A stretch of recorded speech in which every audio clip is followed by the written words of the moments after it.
ನಾನಿವಾಗ B T ಸಿನ observe ಮಾಡ್ತಾ ಇದ್ದೀನಿ, ಬಿಟ್ ಕಾಯಿನ್ನ ಅಬ್ಸರ್ವ್ ಮಾಡ್ತಾ ಇದ್ದೀನಿ. ಈ ಒಂದು ಚಾರ್ಟ್ ಏನನ್ನು ತಿಳಿಸ್ಕೊಡ್ತಾ ಇದೆ ಅಂತ ಹೇಳ್ತೀನಿ ನೋಡಿ. Very simple trading technique. Already selling ಕಡೆ ಇದೆ ಬಿ ಟಿ ಸಿ ಬಂದು. ಇವಾಗ ಒಂದು ಇಲ್ಲಿ ನಿಮ್ಮೆಲ್ಲರಿಗೂ ಒಂದು ಸೀಕ್ರೆಟ್ನ ತಿಳಿಸ್ಕೊಡ್ತೀನಿ. ಆ ಸೀಕ್ರೆಟ್ ಏನಪ್ಪ ಅಂದರೆ ನೋಡಿ, ಆಲ್ರೆಡಿ ಸೆಲ್ಲಿಂಗ್ ಸೈಡ್ ಮಾರ್ಕೆಟ್ ಇದೆ, ಇಲ್ಲಿ ಬಂದು ಲಿಕ್ವಿಡಿಟಿ ಇದೆ. ಓಕೆನಾ? ಯಾವ ಕಡೆ ಲಿಕ್ವಿಡಿಟಿ? ಬೈ ಸೈಡು ಲಿಕ್ವಿಡಿಟಿ ಇದೆ. ಓಕೆನಾ? ಬೈ ಸೈಡು ತುಂಬ ಸ್ಟ್ರಾಂಗ್ ಆಗಿದೆ. ಇಲ್ಲಿ ಏನಪ್ಪ ಆಗುತ್ತೆ ಅಂದರೆ ಈ ಬೈ ಸೈಡ್ ಲಿಕ್ವಿಡಿಟಿನ ಸ್ವೀಪ್ ಮಾಡ್ತಾರೆ. ಸ್ವೀಪ್ ಯಾವ ಥರ ಮಾಡ್ತಾರೆ ಅನ್ನೋದನ್ನ ಲೈವ್ ಮಾರ್ಕೆಟ್ನಲ್ಲಿ ಗಮನಿಸೋಣ. ಎಸ್ ಎಲ್ ಪಾಯಿಂಟ್ನ ಇಲ್ಲಿಗೆ ಇಟ್ಕೊಬೇಕಾಗತ್ತೆ. ಆಲ್ರೆಡಿ ಸೆಲ್ಲಿಂಗು ಈ ಪಾಯಿಂಟಲ್ಲಿರುತ್ತೆ. ಇವಾಗ ಲಿಕ್ವಿಡಿಟಿ ಸ್ವೀಪ್ ಆಯಿತು ಅಂದರೆ ಕ್ಲೀನಾಗಿ ಕೆಳಗಡೆ ಬರುತ್ತಾ ಇಲ್ವಾ? ವೆರಿ ಸಿಂಪಲ್ ಟ್ರೇಡಿಂಗ್ ಟೆಕ್ನಿಕ್, ಯಾವುದೇ ಥರದ ಕಾಂಪ್ಲಿಕೇಟೆಡ್ ಇಲ್ಲ. ಹಾಗಾದರೆ ಲೈವ್ ಮಾರ್ಕೆಟ್ನಲ್ಲಿ ನೋಡೋಣ. ಹಾಗಾದರೆ ಲೈವ್ ಮಾರ್ಕೆಟ್ನಲ್ಲಿ ಇಲ್ಲಿ ಲಿಕ್ವಿಡಿಟಿನ ಯಾವ ಥರ ಸ್ವೀಪ್ ಮಾಡ್ತಾರೆ ಅನ್ನೋದನ್ನ ಲೈವ್ ಮಾರ್ಕೆಟ್ನಲ್ಲಿ ಗಮನಿಸೋಣ.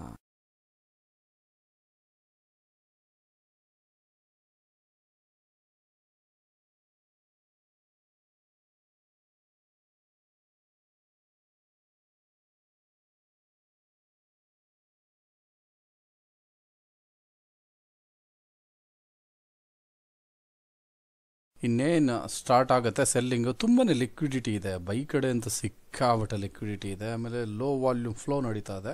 ವಾಲ್ಯೂಮ್ ಆಕ್ಟಿವಿಟಿ ತುಂಬ ಕಮ್ಮಿಯಾಗಿರೋದ್ರಿಂದ ಈ ಪಾಯಿಂಟಲ್ಲಿ ಮಾರ್ಕೆಟು ಸ್ವಲ್ಪ ಸಿಕ್ಕಾಬಟ್ಟೆ ಹಾಲ್ಟಿಂಗ್ ಆಗ್ತದೆ. More than 2 hour already halting ಆಗಿದೆ. ಆಲ್ರೆಡಿ ಗ್ರೂಪಲ್ಲೂ ಕೂಡ ಕೊಟ್ಟಾಗಿದೆ. ನಮ್ಮ ಪ್ರೀಮಿಯಂ ಗ್ರೂಪಲ್ಲೂ ಕೂಡ ಕೊಟ್ಟಿದ್ದೀವಿ, ನಮ್ಮ ಫ್ರೀ ಟೆಲಿಗ್ರಾಮಲ್ಲೂ ಕೂಡ ಕೊಟ್ಟಿದ್ದೀವಿ. ಓಕೆನಾ? ಇಲ್ಲಿ ಮುಖ್ಯವಾದದ್ದು ಲಿಕ್ವಿಡಿಟಿ ಸ್ವೀಪಿಂಗ್. ಲಿಕ್ವಿಡಿಟಿ ಯಾವ ಥರ ಸ್ವೀಪಿಂಗ್ ಆಗುತ್ತೆ ಅನ್ನೋದನ್ನ ನಿಮ್ಮ ಕಣ್ಣು ಮುಂದೆ ತೋರಿಸ್ತೀನಿ. ಈ ಲಿಕ್ವಿಡಿಟಿ ಸ್ವೀಪ್ನ ಯಾವುದ್ರ ಮುಖಾಂತರ ನೋಡೋದಕ್ಕೆ ಸಾಧ್ಯ ಆಗುತ್ತೆ ಅಂದರೆ ಎಕ್ಸ್ಪೀರಿಯನ್ಸ್ ಬೇಕಾಗುತ್ತೆ.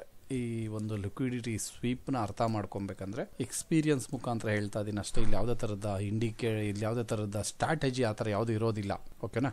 ಲಿಕ್ವಿಡಿಟಿ ಹೆಂಗೆ ಸ್ವೀಪ್ ಆಗುತ್ತೆ ಅಂದರೆ ಎಕ್ಸ್ಪೀರಿಯನ್ಸ್ ಮುಖಾಂತರ ಗೊತ್ತಾಗುತ್ತೆ. ನೋಡ್ತಾ ಇರಿ ಹಾಗೆ ಯಾವ ಥರ ಸ್ವೀಪ್ ಆಗುತ್ತೆ ಇಲ್ಲಿ ಲಿಕ್ವಿಡಿಟಿ ಅಂತ. ಅವಾಗ ನಿಮ್ಗೆ ಐಡಿಯಾ ಬರುತ್ತೆ. ಆ ರಪ್ ಅಂತ ಕೆಳಗಡೆ ಬಂದ್ಬಿಡುತ್ತೆ. ಪ್ರೈಸು ಫ್ಲಕ್ಚುಯೇಷನ್ನು ಸಿಕ್ಕಾಬಟ್ಟೆ ಇರುತ್ತೆ. ಆಲ್ರೆಡಿ ಇವಾಗ ಸ್ಟಾರ್ಟ್ ಆಗುತ್ತೆ, ವೆಯ್ಟ್ ಮಾಡೋಣ.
ನೋಡಿ, ಯಾವ ಥರ ನಮ್ಮ ಟಾರ್ಗೆಟ್ನ ರೀಚ್ ಆಯಿತು, ರೀಚ್ ಆಗೋದಕ್ಕಿಂತ ಮುಂಚೆ ಟಾರ್ಗೆಟ್ ರೀಚ್ ಆಗೋದಕ್ಕಿಂತ ಮುಂಚೆ ಏನಂತ ಹೇಳಿದೆ ನಾನು, ಮಾರ್ಕೆಟಲ್ಲಿ ಈ ಒಂದು ಪಾಯಿಂಟನ್ನು ಬ್ರೇಕ್ ಆದರೆ ಸಾಕು ಲಿಕ್ವಿಡಿಟಿ ಸ್ವೀಪ್ ಆಗುತ್ತೆ ಅಂತ. ಕರೆಕ್ಟಾ?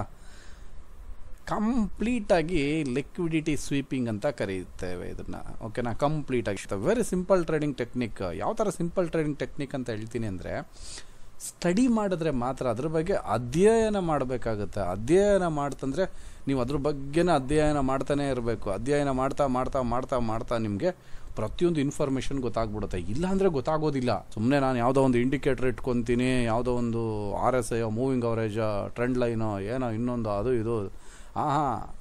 ಫಸ್ಟ್ ನಾವು ಪ್ಲೈನ್ ಚಾರ್ಟ್ನ ನೋಡಬೇಕು. ಮೈನು ಪ್ಲೈನ್ ಚಾರ್ಟ್ ಹೇಗಿದೆ, ಪ್ಲೈನ್ ಚಾರ್ಟಲ್ಲಿ ಏನು ನಡೀತಾ ಇದೆ ಅನ್ನೋದನ್ನ ಫಸ್ಟ್ ತಿಳ್ಕೊಬೇಕಾಗುತ್ತೆ. ತಿಳ್ಕೊಂಡಾದ್ಮೇಲೆ ನಾವು ಸ್ಟಡಿನ ಶುರು ಮಾಡಬೇಕು. ಪ್ಲೈನ್ ಚಾರ್ಟ್ ಮುಖಾಂತರ ನೀವು ಅಧ್ಯಯನ ಮಾಡಬೇಕು ಪ್ರತಿಯೊಂದನ್ನು, ಯಾವ ಥರ ನಡೀತಾ ಇದೆ, ಏನೇನು ಆ್ಯಕ್ಟಿವಿಟೀಸ್ ಇದೆ ಮಾರ್ಕೆಟಲ್ಲಿ ಅಂತ. ಆವಾಗ ಮಾತ್ರ ಇವೆಲ್ಲನೂ ತಿಳ್ಕೊಳ್ಳೋದಕ್ಕೆ ಸಾಧ್ಯ ಆಗುತ್ತೆ. ಇಲ್ಲಾಂದರೆ ಅಷ್ಟು ಸುಲಭ ಅಲ್ಲ. ಲಿಕ್ವಿಡಿಟಿ ಸ್ವೀಪು ಅಷ್ಟೊಂದು ಸುಲಭ ಅಲ್ಲ ತಿಳ್ಕೊಳ್ಳೋದಕ್ಕೆ. ತಿಳ್ಕೊಬೇಕಂದ್ರೆ ಅಧ್ಯಯನ ತುಂಬ ಮಾಡಬೇಕಾಗುತ್ತೆ. ಅಧ್ಯಯನ ಮಾಡಿ ಮಾಡಿ ಮಾಡಿ ಮಾಡಿ ಅದ್ರ ಬಗ್ಗೆ ಮಾಡ್ತಾ ಮಾಡ್ತಾ ಮಾಡ್ತಾ ಮುಂದೆ ಹೋದಾಗ ನಮಗೆ ಲಿಕ್ವಿಡಿಟಿ ಎಲ್ಲಿದೆ, ಲಿಕ್ವಿಡಿಟಿ ಯಾರು, ಲಿಕ್ವಿಡಿಟಿ ಪ್ರೊವೈಡರ್ ಯಾರು, ಲಿಕ್ವಿಡಿಟಿ ಟೇಕರ್ ಯಾರು, ಆಯಿತಾ, ಲಿಕ್ವಿಡಿಟಿ ಹಂಟರ್ ಯಾರು, ಲಿಕ್ವಿಡಿಟಿ ಸ್ವೀಪ್ ಆಗ್ತಾ ಇದೆಯಾ, ಲಿಕ್ವಿಡಿಟಿ ರನ್ ಆಗ್ತಾ ಇದೆಯಾ, ಏನೇನೋ ಬೇಜಾನಿದೆ ಬೇರೆ. ಅರ್ಥ ಆಯ್ತಲ್ಲ? ವೆರಿ ಸಿಂಪಲ್ಲಾಗಿ ಟ್ರೇಡಿಂಗ್ ಇರುತ್ತೆ.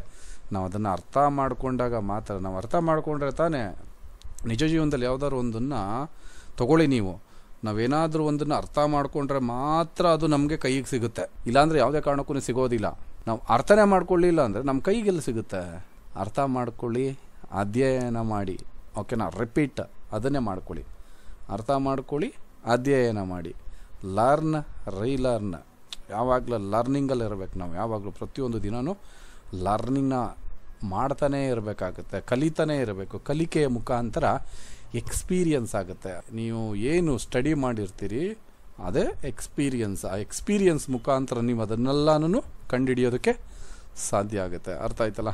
ಯಾವ ಥರ ಟಾರ್ಗೆಟ್ ರೀಚ್ ಆಯಿತು ಲಿಕ್ವಿಡಿಟಿ ಸ್ವೀಪ್ ಮುಖಾಂತರ ಅನ್ನೋದನ್ನ ತುಂಬ ಸುಲಭವಾಗಿ ಸರಳವಾಗಿ ತಿಳಿಸ್ಕೊಟ್ಟಿದ್ದೀನಿ. ಈ ಒಂದು ಇನ್ಫಾರ್ಮೇಷನ್, ಟ್ರೇಡಿಂಗ್ನ ಇನ್ಫಾರ್ಮೇಷನ್ BTCನಲ್ಲಿ, ಬಿಟ್ಕಾಯಿನಲ್ಲಿ ಯಾವ ಥರ ಇತ್ತು ಎಂಬುದನ್ನು ನಿಮ್ಮ ಒಂದು ಅತ್ಯಮೂಲ್ಯವಾದ ಕಮೆಂಟ್ ಮುಖಾಂತರ ತಿಳಿಸ್ಕೊಡಿ.